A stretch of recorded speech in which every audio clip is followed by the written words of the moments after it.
Hi everyone, Janie here. Welcome back to my garden and welcome to Show Me Your Gardens Week. I just want to thank all of you who submitted photos and pictures and videos of your garden and took the time to fill out the questionnaire that I had. This is such great information. You all have such beautiful gardens and I cannot wait to show everybody what you all submitted. So as many of you know, I hurt my foot a couple weeks ago and I am unable to walk at this point. So I'm unable to do a lot of gardening, and I put a call out to see if any of you had any ideas of videos that I could do sitting, and a bunch of you came up with the idea of to do kind of like a viewer gardens, and I just love that idea. So I know that a lot of YouTubers already kind of do this and show different gardens, and I wanted to put my own little spin on it, and that was dividing it up into zones. So basically you can get an idea of what is going to work well in your garden because you're going to be watching videos of your neighbors. I mean, maybe not your exact neighbors, but you kind of get the idea. So what I'm going to do over the next week, I'm going to be releasing 8 videos. USDA zones, they range from zone 1 all the way up to zone 13. Zone 1 is like in northern Alaska where I don't know, maybe some things grow. I don't think anything grows up there. I don't know. All the way to zone 13, which is kind of in Puerto Rico. The submissions that I got were from zones 3 through zones 10. So that's 8 videos. I want to encourage you to kind of watch a couple of the videos around your zone, like say you're a zone 6, maybe watch 4, 5, and 7, 8, because I'm sure that there's a lot of crossover just depending on where you are in your zone, how close you are to other zones. But I thought it would be great for everybody who submitted to answer a couple questions like what plants thrive in your garden in your particular zone, what plants just don't work for you, what plants give you the biggest challenge, what advice you would give to other gardeners in your zone. So I thought this would help. So we're basically all getting together as a community and giving other gardeners advice in our own zones. So we are starting today. Today is zone 3, and I'm so excited to show you all what I have for zone 3. So my first garden I'm going to share with you is officially the lowest zone that was submitted, and that is from Dawn. Dawn lives in Saskatchewan, Canada, and that is zones 2B/3. That's cold. So Dawn, your garden is gorgeous. Look at this picture right here with the sunset and the colors. She obviously loves color, right? She is filling her garden with a whole bunch of different colors. These lilies that she has. Look, this looks like salvia back here. And it's just so pretty. Oh, bleeding hearts. I wish I could grow that. That is something I am not good at growing in my zone 9. So Dawn says, we asked her to tell about the plants that thrive in her garden. And she says lilies. Well, there you go. That's why she has all those lilies. Lilies, peonies, iris, delphiniums, petunias, zones. This was interesting to me. Zones 2 and 3, hardy Canadian bred roses. She says like from Explorer, Parkland, Morden, Canadian Artist, and 49th Parallel series. I had no idea there was Canadian bred roses. I didn't know roses could be hardy down to zones 2 and 3. So that's really interesting advice, Dawn. She says she recently added some hydrangeas like Limelight and Zinfandel, and they all survived their first winter. So I know I've had questions of people asking me if Limelight hydrangeas will survive in their cold climate, and Dawn is telling us yes. So I asked Dawn to tell me about the plants she wishes she could plant, but it just doesn't work. And she says she wished she could grow more varieties of roses. She obviously is a rose lover. Most roses are too tender, and she also has trouble getting dahlias to bloom well. She says there's lots of green growth, but few flowers, and the flowers that she does get are mostly tiny and either don't open properly or are brown and damaged. So that must be frustrating. The biggest challenge she faces in her garden are ground squirrels, yep, me too, and chipmunks in the summer, deer and rabbits in the winter. We have to put wire to protect the roses, some shrubs and tulip bulbs, and always weeds, of course. So that's that sounds pretty familiar. I'm sure a lot of you all have that same issue. If Dawn could give one piece of advice to other gardeners in her zone, she says it doesn't have to be perfect. Gardening is not supposed to be a chore. Just sit and relax and enjoy being in your garden as much as possible because the growing season is so short. And I think that is wonderful advice, Dawn. So your garden is absolutely gorgeous. I love your play with color. That is giving me some really good inspiration. Thank you so much, Dawn.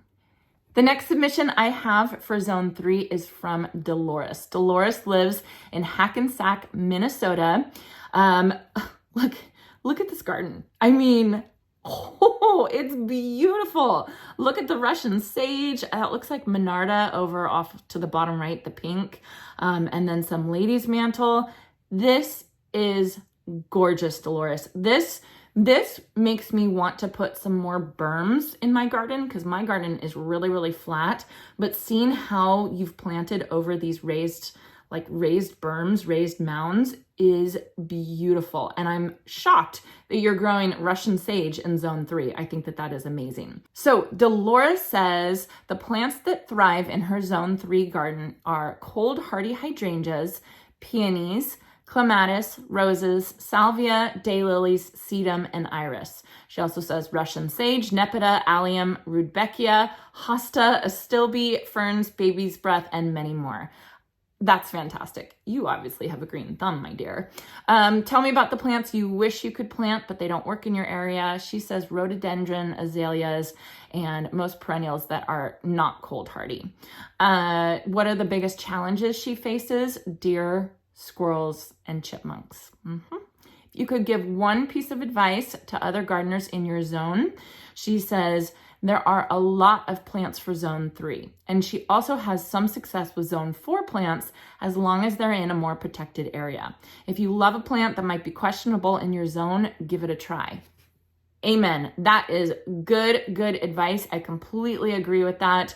The USDA zones are not the most accurate, right? They're not the most specific. So it might say Zone 4, but it might work for your area in Zone 3. And I think that you should give it a try. You can cover it, you can protect it a little bit, but definitely give it a try. Now, if you live in Zone 3, you obviously can't plant a plant that's only rated down to Zone 6. That's a little bit of a jump, but I think a Zone 4 is perfectly acceptable, at least to try. So thank you so much, Dolores. Your garden is gorgeous, and I'm gonna need some more soil to make some more berms like this in my garden. Next garden is from Maria. She is from Saguenay, Quebec.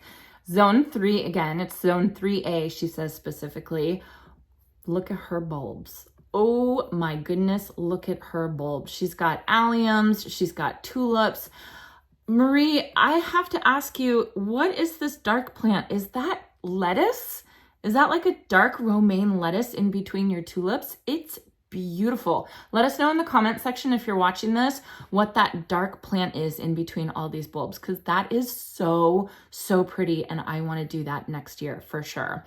So really gorgeous. You can see she loves color as well, and it just looks like everything is just growing beautifully. So Marie says the plants that thrive in her garden are echinaceas. They love her clay soil. It's strange. I can grow all the fancy varieties that people in warmer zones cannot. Must be all the snow. I think you're right. So I feel like a lot of times echinaceas are thought of as a heat tolerant plant. And we've been told here in Zone 9B that we're almost too hot for echinaceas a lot of times. So I can't, they just don't thrive very well here. So that's awesome for you that they thrive well. You're very lucky. A plant that she wishes she could plant, but it just doesn't work is, she says there's so many, but David Austin roses is one of them. That's tough. The biggest challenge that she faces in her garden is repeating the same plants because she wants to try them all. And I totally get that. I get so excited whenever I see a new plant that I've never seen before. I'm the exact same way. And Marie's advice that she would give to other gardeners in Zone 3 is, if you have a reliable snow cover like I do, try zone pushing for shorter plants. You can grow plants rated for a higher zone. And I'm assuming that the snow cover is going to protect those plants from the cold, which I think is again, really good advice. I kind of see a theme here from those of you in Zone 3. You all are kind of pushing your zones a little bit, which I think is great. So Thank you so much, Marie. Your garden is gorgeous.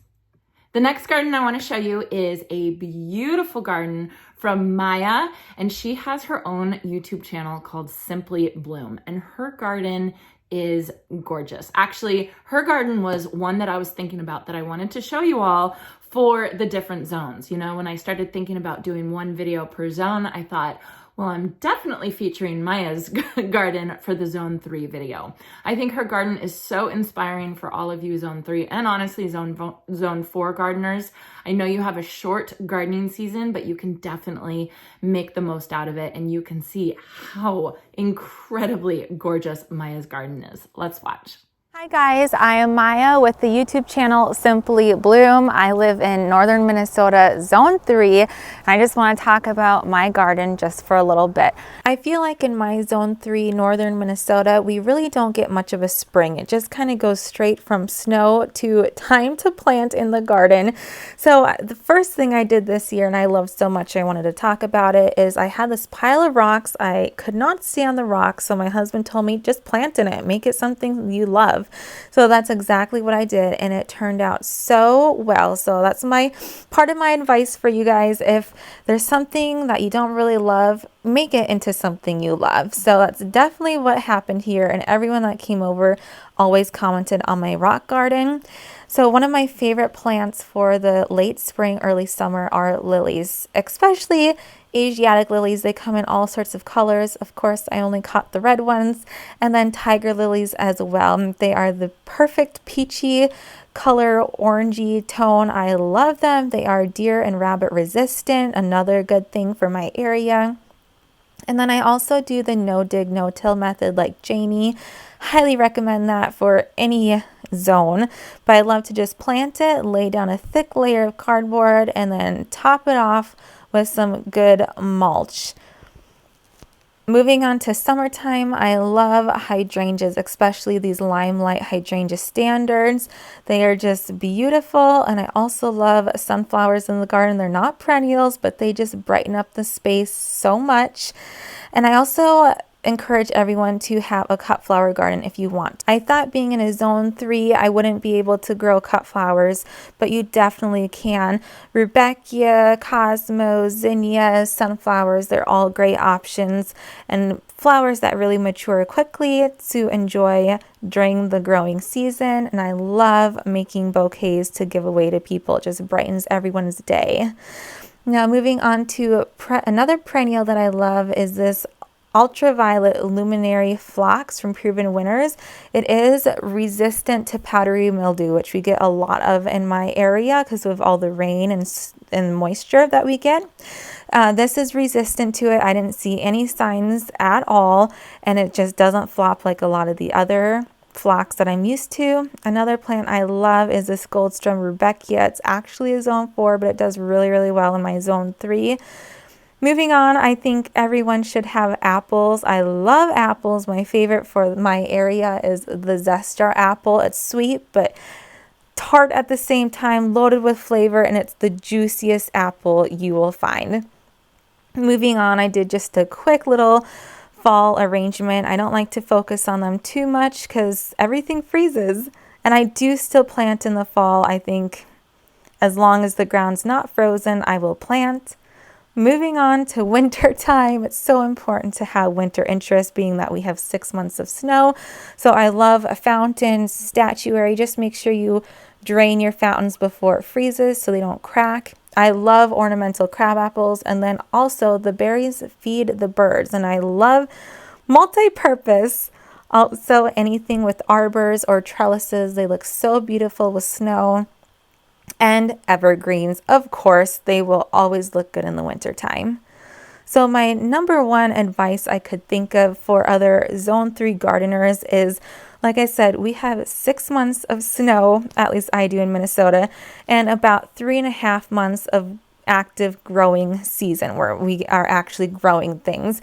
So if you don't like it, move it, get rid of it, give it away, dig it up if it's half dead. Don't just limp things along if you're not happy with it.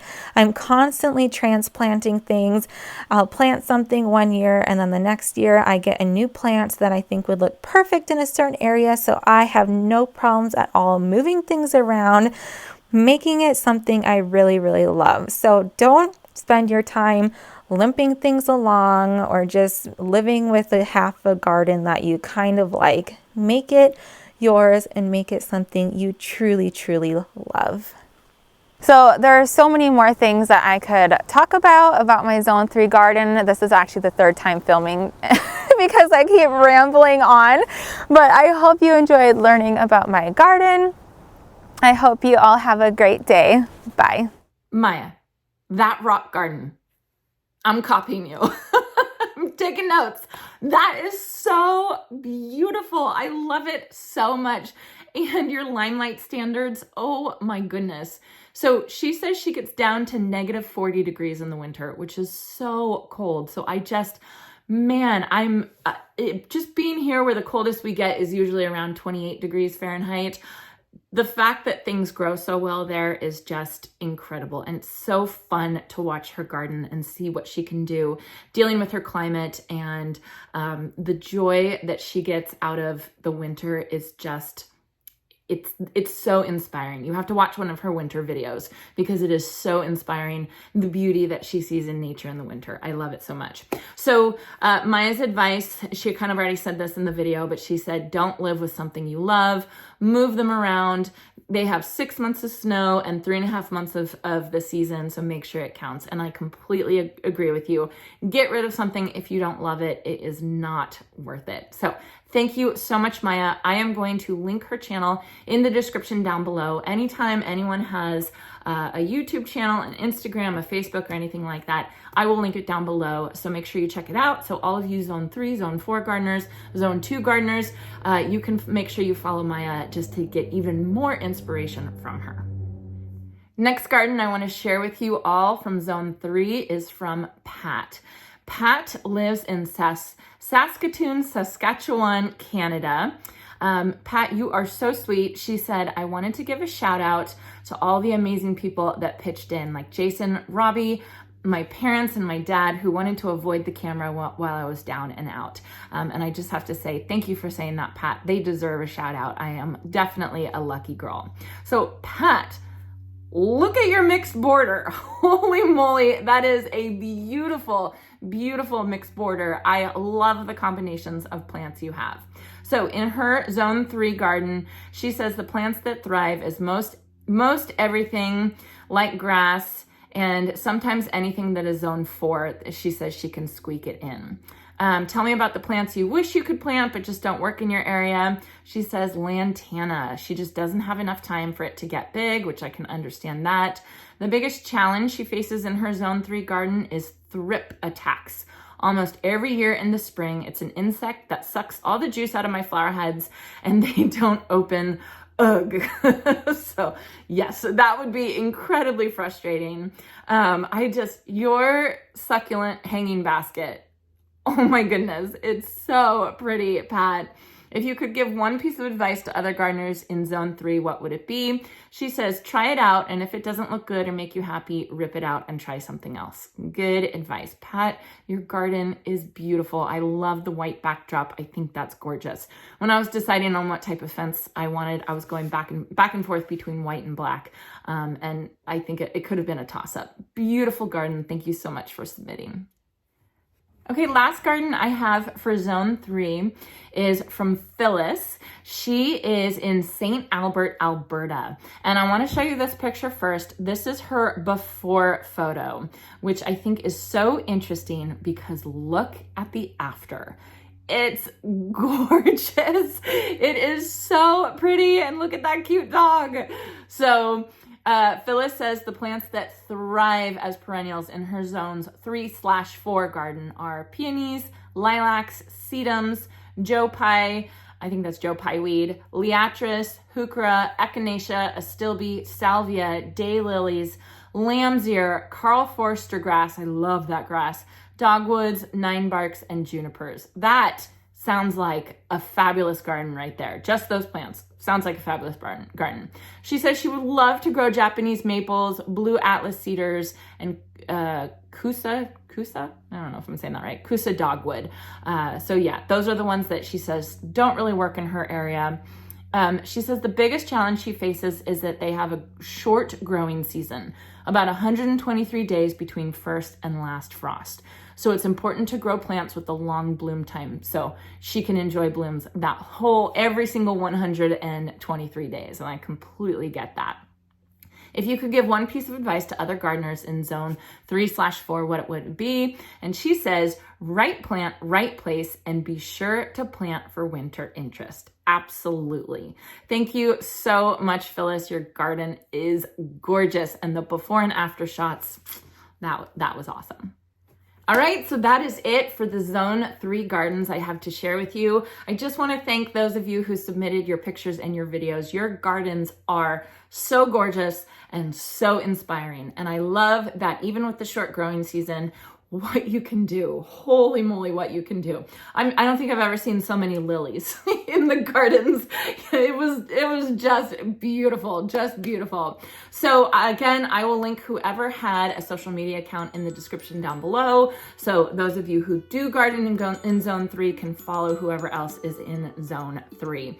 Stay tuned. Next video coming up is Zone 4. I hope you all enjoyed this, and I hope you all have a chance to get in your garden today.